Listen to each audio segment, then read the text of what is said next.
ಹಿಂದುಗಡೆ ಇದ್ದರು. ಕೆಲವು ಪಾತ್ರಧಾರಿ ಸುಜಾತ ಭಟ್ ಬಂದರು, ಒಬ್ಬ ಆರ್ಟಿಫಿಷಿಯಲ್ ವಿಡಿಯೋ ಮಾಡಿಬಿಟ್ಟ ಶುವರ್ ಒಬ್ಬ. ಆಮೇಲೆ ಅದರ ಮಧ್ಯೆ ಮಂಡ್ಯದ ಒಬ್ಬ ಹೇಳ್ತಿದ್ದ ನಮ್ಮಲ್ಲಿ ಸಾಕ್ಷಿ ಇದೆ ಅಂತೇಳಿ.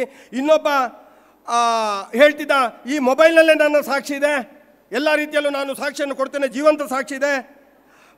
ಇನ್ನೊಬ್ಬ ಹೇಳ್ತಿದ್ದಾನೆ ನಾನು ಧರ್ಮಸ್ಥಳ ವಾಸಿ, ಅಲ್ಲಿಯ ಪರಿಸರದವನು, ನನಗೆ ಧರ್ಮಸ್ಥಳದ ಕಥೆ ಎಲ್ಲ ಗೊತ್ತಿದೆ. ಇನ್ನೊಬ್ಳು ನಮ್ಮ ಊರಿನವಳೆ ಒಬ್ಬಳು ನಾಟಕ ರಾಣಿ, ನಾಟಕ ಮಾಡ್ತಾ ಅಲ್ಲಲ್ಲಿ ಬೇಡ್ತಾ ನಗ್ತಾ, ಆ ಕಡೆಯಿಂದ ನಗ್ತಾ ಈ ಕಡೆಯಿಂದ ಕೂಗ್ತಾ ಬಂದರು. ಬಹಳಷ್ಟು ಮನೆ ಹಾಳು ಮಾಡುವವರು ಸೇರಿಕೊಂಡ್ರು, ಅಲ್ಲಿ ಇಲ್ಲಿ ಓಡುವವರು ಬಂದರು. ಅಲ್ಲಿ ಎಲ್ಲ ವಿಚಾರಗಳು ಬಂದಾಗ ಎಲ್ಲ ಒಂದು ಕಡೆ ಸೇರಿಕೊಂಡು, ಎಲ್ಲ ಒಂದು ಕಡೆ ಕೇಳಿಕೊಂಡು, ಸಮುದ್ರ ಮಥನ ಪ್ರಾರಂಭ ಆದಾಗ ವಿಷ ಹೇಗೆ ಒಂದು ಕಡೆ ಆಗ್ತದ ಆ ರೀತಿಯಲ್ಲಿ ವಿಷಗಳು ಒಂದು ಕಡೆ ಸೇರಿಕೊಂಡು ಅಮೃತ ಸ್ವಲ್ಪ ನಮ್ಮ ಕಡೆಗೆ ಬಂತು. ಈ ಎಲ್ಲ ವಿಚಾರಗಳನ್ನು ಗಮನಿಸ್ತಿರುವಾಗ ನಾವು ಏನು ಅಂತ ಹೇಳಿದರೆ, ಒಂದು ಹುಡುಗಿಯ ನ್ಯಾಯಕ್ಕೋಸ್ಕರ ಬಂದಂಥ ವಿಚಾರ ಇವತ್ತು ಏನೆಲ್ಲ ಆಗ್ತಾ ಹೋಯಿತು. ನಿಜವಾಗಿ ಅವರ ಉದ್ದೇಶ ಏನಿತ್ತು ಅಂತ ಹೇಳಿದರೆ, ನಾವೊಂದು ಮೀಡಿಯಾದಲ್ಲಿ ಮಾತಾಡ್ತಾ ಹೇಳಿದೆವು, ಅವರಿಗೆ ಸತ್ಯ ಬಂದು ನಾನೇ ಸತ್ಯ ನಿಮಗೆ ಹೇಳ್ತಿದ್ದೇನೆ ಇದು ಸತ್ಯ ಅಂತ ಹೇಳಿದರೆ ಅವರು ನಂಬುವ ಪರಿಸ್ಥಿತಿಯಲ್ಲಿ ಇರಲಿಲ್ಲ. ದೇವರೇ ಬಂದು ಹೇಳುವಂಥ ಪರಿಸ್ಥಿತಿಯಲ್ಲಿ ನಂಬಿದ್ರು ಕೂಡ ಅವರು ನಂಬುವಂಥ ಪರಿಸ್ಥಿತಿಯಲ್ಲಿ ಇರಲಿಲ್ಲ. ಇಂತಹ ಸ್ಥಿತಿಯಲ್ಲಿ ನಮ್ಮನ್ನೆಲ್ಲ ಯಾವುದೋ ಒಂದು ಜಗತ್ತಿಗೆ ಕೊಂಡೊಯ್ದರು, ನಮ್ಮನ್ನೆಲ್ಲ ಈ ವಿಚಾರದಲ್ಲಿ ಒಂದು ಕಟೆಗೆ ತಂದು ನಿಲ್ಲಿಸಿದರು.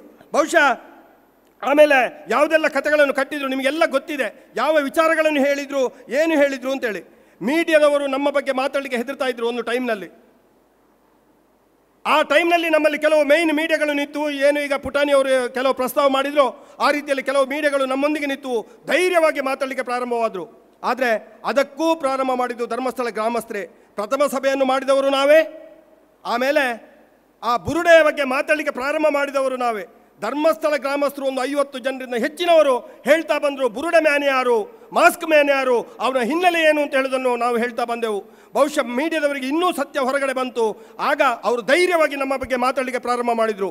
ಆದರೂ ಕೆಲವು ಮೀಡಿಯಾದವರು ನಿಲ್ಲಿಲ್ಲ, ಮತ್ತೆ ಬೇಡದ ಮಾತುಗಳನ್ನು ಹೇಳ್ತಾ ಹೋದರು.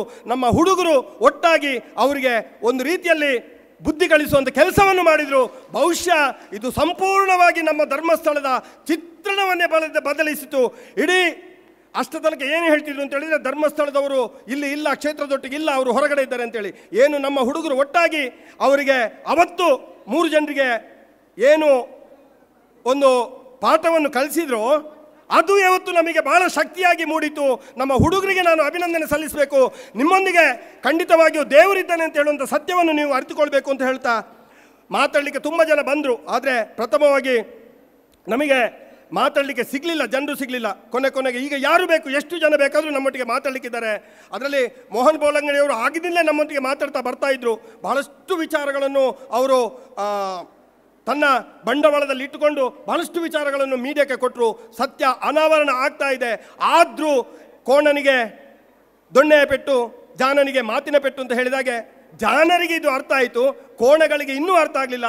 ಖಂಡಿತ ಅದಕ್ಕಾಗಿ ನಾವು ಇವತ್ತು ಈ ಸಭೆಯನ್ನು ಯಾಕೆ ಮಾಡ್ತೇವೆ ಅಂತ ಹೇಳಿದರೆ, ಜಾನರಿಗೆ ಅರ್ಥ ಆಗಿದೆ, ಆ ಕೋಣಗಳಿಗೂ ಆದರೂ ಇನ್ನು ಮುಂದಕ್ಕೆ ಸ್ವಲ್ಪ ಸಮಯದಲ್ಲಿ ಕೋಣಗಳಿಗೆ ಅರ್ಥ ಆಗಬೇಕು. ಅವರು ಏನು ನಮ್ಮ ಬಗ್ಗೆ ಆರೋಪವನ್ನು ಮಾಡಿದ್ರು, ಇಲ್ಲ ಸಲ್ಲದ ಆರೋಪಗಳನ್ನು ಮಾಡಿದ್ರು, ಅವರು ಖಂಡಿತ ಅದರಲ್ಲಿ ಒಂದು 4-5 ಜನರಾಗಿ ಹುಚ್ಚರಾಗಿ ತಿರುಗಿ ಧರ್ಮಸ್ಥಳದಲ್ಲಿ ಬಂದು ತಿರುಗಿ ಅಣ್ಣಪ್ಪ ಸ್ವಾಮಿಯ ಮುಂದೆ, ಮಂಜುನಾಥ ಸ್ವಾಮಿಯ ಮುಂದೆ ಬೇಡ್ಕೊಳ್ಬೇಕು ಅಂತ ಹೇಳುವಂಥ ಪ್ರಾರ್ಥನೆ ನಮ್ಮದಿದೆ. ಖಂಡಿತ ಇದಕ್ಕೆ ನಮಗೆ ದೇವರು ಅನುಗ್ರಹ ಮಾಡ್ತಾರೆ ಅಂತ ಹೇಳ್ತಾ, ಬಹುಶಃ ದೇವರಲ್ಲಿ ವಿಶ್ವಾಸವು ಮಾನವನ ಜೀವನಕ್ಕೆ ಅರ್ಥವನ್ನು ಉದ್ದೇಶವನ್ನು ಕೊಡ್ತದೆ ಅಂತ ಹೇಳುವಂಥ JC ವಾಣಿಯಿಂದ ಬೆಳೆದವನು ನಾನು ಒಬ್ಬ JC. ಹಾಗಾಗಿ ದೇವರಲ್ಲಿ ವಿಶ್ವಾಸವನ್ನು ನಾವು ಆಗಲೇ ಇಟ್ಟಿದ್ದೇವೆ. ಅವರ ದೇವರಲ್ಲಿ ಇಟ್ಟಂಥ ವಿಶ್ವಾಸ ಖಂಡಿತ ಯಾವತ್ತೂ ನಮಗೆ ತೊಂದರೆ ಅಂತ ಆಗುವುದಿಲ್ಲ. ಆ ವಿಶ್ವಾಸವೇ ನಮ್ಮನ್ನು ಬೆಳೆಸ್ತದೆ ಅಂತ ಹೇಳಲಿಕ್ಕೆ ನನಗೆ ಸಂತೋಷ ಆಗ್ತಾ ಉಂಟು.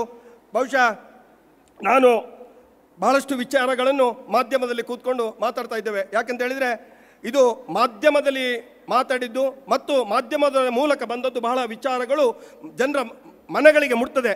ಆ ನಿಟ್ಟಿನಲ್ಲಿ ದನಕೀರ್ತಿ ಆರಿಗರು ನಮ್ಮನ್ನು ದೂಡಿ ಬಿಟ್ಟಿದ್ದಾರೆ, ನನ್ನನ್ನು ಮತ್ತು ಪುಟಾಣಿಯವರನ್ನು. ಅವತ್ತು ದೂಡಿದ್ದಾರೆ. ಸುಮಾರು 12 ವರ್ಷಗಳ ಹಿಂದೆ ನಮ್ಮನ್ನು ದೂಡಿ ಆಗಿದೆ ಅವರೀಗ. ನಾವೀಗ ಹೇಗೆ ಬರಬೇಕು, ದನಕೀರ್ತಿಯವರು ಯಾವಾಗ ನಮ್ಮನ್ನು ಮೇಲಕ್ಕೆ ಎತ್ತಿದ್ದಾರೆ ಅಂತ ನಾನು ಮತ್ತು ಪುಟಾಣಿಯವರು ಕೇಳ್ತಾ ಇದ್ದೆವು. ನಿನ್ನೆ ತಮಾಷೆಗೆ ಮಾತಾಡ್ತಾ ಹೇಳಿದರು ಅವರು, ಒಬ್ಬರಲ್ಲಿ ಮಾತಾಡುವಾಗ ದನಕೀರ್ತಿಯವರಿಗೊಂದು ಫೋನ್ ಬಂತು.